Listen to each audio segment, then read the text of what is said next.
Welcome back to another episode on Coffee with Craner. Today I have Tammy Fryer. She's an inspector for the Windsor Police Services for Special Projects. She's also a board member on the Canadian Mental Health in Windsor, Essex, and also an ambassador for the Soul Focus Project.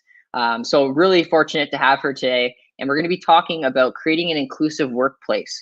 So we're going to jump into the conversation. Thanks for being here, Tammy. I appreciate it. Hi, Lyndon. It's great to be here. Thank you for having me. Yes, thank you. So today, for the people that are watching, we're trying to talk about an inclusive workplace. If you do have any questions, you can put them in the comments below. We'd be happy to answer any questions you have. So the first question we have for Tammy today is, what sparked your passion to be an advocate for inclusivity in the workforce? That's kind of a tough question. I think that throughout my career, I've always tried to treat people fair and equally. I'm not perfect. I'm sure I've dropped the ball along the way. But as you rise up in leadership and managers' roles, you kind of, it's put on you to be fair and equitable to everybody. And that's kind of a difficult thing to do sometimes because you're managing different personalities and different diversities. So it was a challenge. And then when you became staff sergeant, when I became staff sergeant and then inspector, you kind of take on a larger role, and then you have an opportunity to be exposed to different individuals across Canada in policing, both sworn and civilian. So I think probably about 4 or 5 years ago, it really sunk in for me, listening to people's stories from across Canada where everybody's kind of experienced the same thing, the feeling that they're not being treated fair or equitable, that their workplace is, not inclusive. So becoming a part of leadership, you kind of ask yourself, what is it that I can do to help this along, to keep the conversation going, and to really address it with the executives in policing as to the importance of creating these inclusive workplace environments. I really wanted to ask the question, how do we create a workplace that values everybody, values individuals, and then the group differences? We want to create this workplace where everyone feels equal instead of isolated. So I think that's kind of what sparked it for me, having the conversations and realizing it's not a unique situation, it's happening around, and how do we make this, how can I be an advocate for the change? So I think you answered that very clearly. You're a voice for many women and anyone in the workplace that wants to feel inclusive. So we definitely appreciate all the work you're doing in the community for that. Thank you. So why is inclusivity such an important topic for today? Like, why is it important? Why is it an important topic for today, or why is it important? I think really overall it's important. It's important in any organization. And of course, I speak from the policing lens. But if you have an inclusive workplace environment and culture, it enables a diverse workplace to thrive, if that makes sense. I've kind of done a little bit of, these are some buzz phrases, but you have to know that inclusion is very different from diversity. Simply having a roster of demographic characteristics doesn't really necessarily make a difference to an organization's bottom line. So you kind of checking the boxes and, creating tokenism positions and whatnot. The only thing that makes a change is that everybody that's involved feels welcomed, right? We all know that when you go to work and you feel valued and you feel relevant, you feel included, you're going to produce and you're going to work better for your company, and you want to go to work. You're going to be your full self. I've created a working group provincially called Advancing We in Policing, which addresses this topic. And we had a meeting this morning, so I asked some people on my committee, why is it important? And I wanted to get some of their thoughts on it. And Matt Small, who's on our committee from Peel Regional Police, quotes, "Diversity is great, but without authentic inclusion, you're just spinning your wheels. You're just checking boxes. Tokenism occurs, and it creates a very poor workplace culture." Lisa Darling, who's a detachment commander with OPP in Peterborough, "It just makes us a better organization because you are limited in the perspective you're getting if everyone's not involved at the table. You don't know what you're missing. So again, you don't know what you don't know. So you really want your people to feel valued, to feel relevant. You want to create a healthy workplace for everybody mentally. And if everybody feels included and feels that they're contributing, it's really going to make your business and your workplace thrive. It just makes sense, right? In policing, we equate that to better service delivery to the community and in every way. So our frontline, our investigations, our dispatch, our central records. So it's sworn and civilian. If they feel good about their role and their value, they're going to all work towards an equitable workplace together. And that's where your leadership has to show that they're supportive and they're being inclusive. It just shows that it increases workers' commitment, it increases collaboration, and ideally, if people are happy, there's less internal complaints, right? And workplace complaints. So that's why it's very, very important to be inclusive in your workplace. The more you know, the better you are, and the more people feel valued, the better they're going to work for you and the happier they'll be. So awesome. You answered that really clearly for people watching, and I do have to cue in today. It's May 1st, and we're celebrating frontline workers. So if you can see the thank you at the bottom, just be sure to make sure you thank those people that are working on the front lines. Tammy, thank you for working on the front lines and the police force. We do appreciate that a lot. You guys are getting us through this, so thanks again. We do have a question here from Christine in the comments. She says, is there a training program you would recommend for workplaces? Oh, you know what? If you, because inclusivity and diversity and equity are all the buzzwords, and this is what businesses are thriving for, there are several companies out there that specialize in this type of training. For a policing standpoint, and from, we just held a conference in Niagara Falls, Advancing We in Policing conference or workshop, and we used the EDI committee. Sorry, it'll come to me. I'll come back to that, but I'm gonna leave myself a note because I know it'll come to me. Oh, they're gonna kill me for this. There are several companies that will specialize in training for equity and diversity in policing. And even if you go online, a ton of resources available. What does it mean to have an equitable workplace? How can you as a leader create an equitable workplace? So off the top of my head, I can't name you specific ones, but there are a ton of them. And when that name comes to my mind, I'll shout it out. Sorry. No worries. What we'll do is if we can't figure it out, we'll put it in the comments below, or even send Tammy a message. I think she'll be able to help. I got it. It's the Center for Diversity and Inclusion. And okay. It's based out of Toronto, and we use them in policing. They have a lot of contracts, and they've also are very forward thinking, and they've been involved in cultural restructuring in policing across the province. So Center for Diversity and Inclusion. Awesome. I put it on the screen here, anyone watching, and I hope that answers your question there, Christine. It looks like it did. She says, thanks. Perfect. So we'll jump into the next question here, and it's how can women specifically become advocates for other women within the workplace? So I kind of think it's really, if we were all just nice human beings and nice to one another, everybody would be an advocate for everybody, right? It's a kumbaya kind of thinking. I think for women, especially in policing, we need to support one another, and we need to stand up for one another. And when we hear men or other women stigmatizing and talking bad and talking poorly, stand up for it. And give the other side of the story. We don't know everybody's story when they come into this workplace. We just know what they want us to know, right? What they're presenting. I know I haven't been perfect, and I'm sure I've dropped the ball along the way in my career, and I've talked poorly about women, and have not been an advocate at times. So I learn from my mistakes, and I think that we need to start standing up for each other. We're not all going to get along. We're not going to all like each other. If you look around, and again, I'm speaking to policing, we have a number of men in the organization. They all don't get along.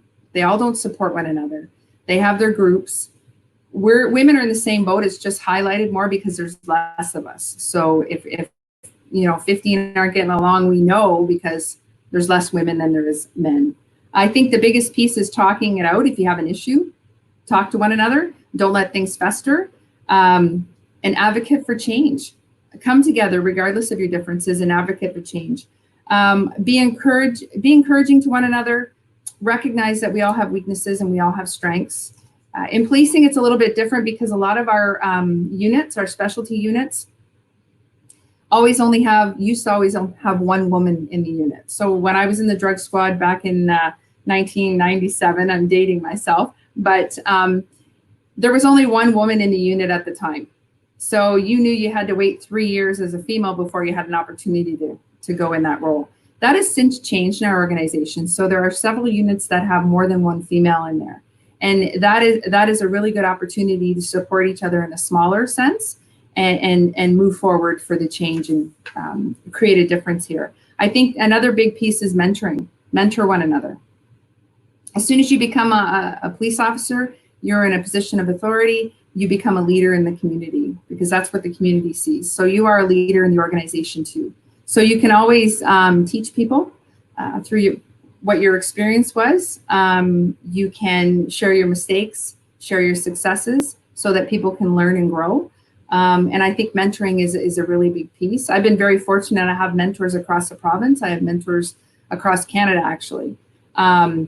And my mentors have not always been women. I've had mentors that have been men, which is very important. Find a male champion and a male advocate, and they'll help you and they'll support you. I think another opportunity for women in other organizations and in policing is looking to a leader to create an internal support network. So whatever that looks like for your organization. So it's a safe space for women to talk with one another and to one another about their challenges and their barriers. It's also an opportunity to talk about some good initiatives or some positives going forward and what we can do to make it better for each other, addressing the issues at the forefront. I think really the bottom line is just be compassionate and empathetic and understanding to one another, because we've all gone through pretty much the same, especially in policing. And again, I relate this to what I know. Women are known to be more empathetic and compassionate while conducting their jobs in policing, being a police officer. So if we kind of took a step back and brought that into the workplace with one another, then I think we would be better advocates for each other. Awesome. So Tammy, what are some things that you do at your job to specifically empower women? We talked a lot about what you can do in general, but what are some things that you do, every day to empower women? I'd like to think that I do a lot of things that I just mentioned. Again, I haven't always been perfect. I've learned along the way. I think that trying to create a leadership style, be true to myself and authentic, being open. I share my challenges, I share my successes, I share my failures, so that women won't make the same mistakes that I have, men and women. I think that I mentor both men and women alike, and that's both on the job and off the job. I think it's very, very important, and that helps me too to remain valued and remain relevant in the organization. I'm in my 31st year, so I'll be, leaving eventually hopefully this year. But I think I like to encourage women to be leaders, to try different things, to go into different units, to try to compete in promotional processes. So whatever I can do to help them build their competencies and their knowledge and their skills, I try to do that. I try to be a good, authentic leader. I'm mindful every day about who I come into contact with and how I can provide them opportunities to have the same experiences that I have. I've had a fantastic career. I've had lots of opportunities. I've traveled across Canada. I've networked. So how can I empower other women to take those steps to experience what I've experienced? I just encourage daily, and I put myself out there as a mentor, and I have an open door policy.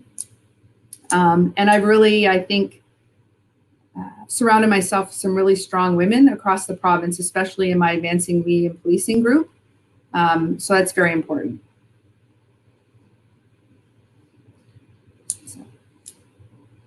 Awesome. Thank you so much, Tammy. So for people watching, it's, you're doing a great job with Build a Dream, coming on these live streams. You're really sharing your passion. So I think that's so important. So thank you for continuing to do these video chats and inspiring people watching. So I want to get into the next question here that asks, how can employers become more inclusive within their organization? You know, I think that one of the biggest steps for an employer is basically education. So educating your leaders in the organization, they need to really, it's one thing to say, I'm going to be inclusive. We're going to have an inclusive organization, but they really need to know what that means and be mindful daily as to how they're addressing their front lines, their subordinates. Are they modeling the behavior, or are they doing a do as I say and not as I do type of leadership? So the front line needs to see that inclusive behavior is a core competency. So there has to be consistent and fair practices. I think, you know, I'm a fan of inclusive and authentic leadership. And really that means to be people oriented, listening, tap into people's talents, find out what motivates your people, be patient, understanding, and be authentic. Celebrate your employees' differences. So that means educating other employees about differences. So in different organizations, they could have, you know, you could have potluck parties and whatnot. So the different diverse backgrounds can come in and share their unique culture. I think ensuring that everyone has equal access to opportunity within the organization is very, very important. You have to have open communication, not siloed meetings. The information should be shared across the board. There has to be accountability and responsibility. Your policies and practices have to be reflective of inclusivity, sorry. And your leaders have to have buy-in. There has to be acceptance. You have to encourage and motivate your own employees from the top down, or the top up, sorry, the bottom up, to act inclusively themselves. So be mindful. And this could happen through diversity training, workshops, and again, cultural events. So allowing your employees opportunities for policing, we have tons of opportunities to attend different events in the community that highlight different cultural and diverse backgrounds. So that's an opportunity to keep our members engaged, aware, knowledge and information sharing. I think an organization really that has mastered inclusion is one that people really feel encouraged to bring their best selves. So you will see that. So constantly reevaluating your processes and your policies with respect to inclusion. The higher level of inclusion in an organization will be the higher level of well-being and engagement in your employees. And really, again, like I said earlier, this will lead to much better business results and much more engagement. Inclusion is really everyone's responsibility, but frontline employees need to see it from the top, right? So it'll go from the top down. So I think, again, there's so much information online with respect to actually creating inclusive workplace environments. But from my perspective, I think honestly encouraging people to be respectful of each other's differences and creating opportunity that's fair and equitable across the board for everybody, not playing favorites, you know, eliminate tokenism, you know, promote on merit, allow people the responsibility to grow into leadership positions and have opportunity for job enrichment across the board, regardless if they're male, female, you know, whatever diverse background they have. And I think that's very, very important. Awesome. You summed that up really nicely. And I think it's any job, it should be open. It's open to anyone, especially women. Any job can be your job. So go after it. You can do it, and keep following people just like Tammy that are really championing it and mentoring people on how they can become an active member on their job, regardless of their ethnicity or their gender. So I just want to encourage people that are watching to apply and to make that job yours. It doesn't matter who you are. So thank you for summing that up, Tammy. I appreciate it. You know, that just on that point, Lyndon, you're very, very true. A lot of women wait till they're 110% ready to apply for any position or any job. Whereas men just are kind of like 60%, I'm just going to, you know, give it a shot. And I wish more women had that thought process, because they probably surprise themselves how successful they would be. And stepping outside your comfort zone and challenging your yourself will help you to grow and to gain confidence to apply for these positions. So thank you for bringing that up. Yes, thank you. If just kind of the last question I have here is, so for anyone that is affected by discrimination on the job, do you know of any online resources that people can use to either report this discrimination or seek help or anything like that? So first and foremost, I would make sure that this individual has their own organization's policies in hand before reaching outside their own organization, and making sure that they, have something or want that in hand to compare with. There's, again, a lot of resources online. There's lawyers that would look at it.